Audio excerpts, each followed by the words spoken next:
Cette vidéo est consacrée au bon côté du monopole. Nous avons vu juste avant que le monopole créait une perte sèche par rapport à la situation en concurrence parfaite et de ce fait-là n'était pas souhaitable. Néanmoins, dans certains cas, le monopole va présenter des éléments positifs par rapport à la situation de concurrence parfaite.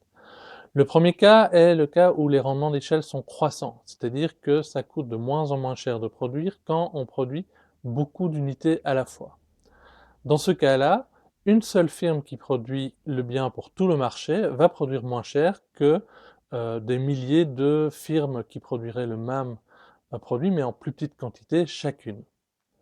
Et donc là, effectivement, le monopoleur va pouvoir s'accaparer une plus grande part du surplus global, mais les consommateurs vont quand même être contents qu'on soit en situation de monopole parce que les coûts de production sont tellement plus faibles que cela peut compenser l'effet négatif du comportement monopolistique. Le deuxième élément où on peut avoir un intérêt à avoir des monopoles, c'est quand on essaye de favoriser certains comportements qui, autrement, risqueraient de ne pas se produire.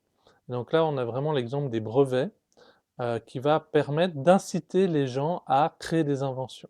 Parce que s'il n'y avait pas de brevet et que vous étiez vous-même un inventeur, quel est le risque que vous courez quand vous avez une superbe idée qui va révolutionner le monde?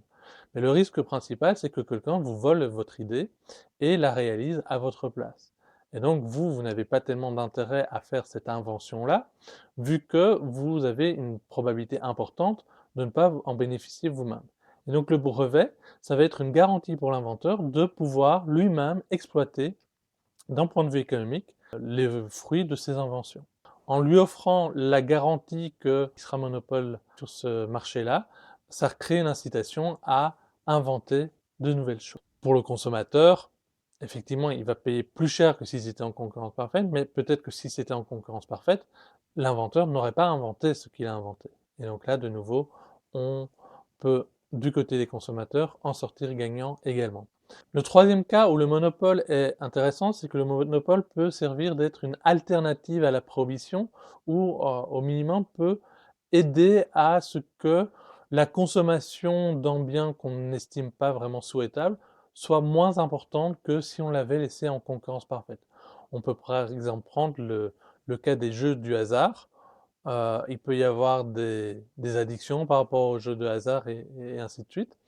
Et donc, le fait de nous donner un monopole d'État, ça nous assure, un, qu'on joue moins que si on était en concurrence parfaite, et on peut même demander au monopole d'État de ne pas faire trop de publicité ou des choses comme ça. Donc ça va être une alternative à la prohibition ou à l'interdiction totale. Voilà trois cas assez importants dans lesquels un monopole peut présenter des avantages.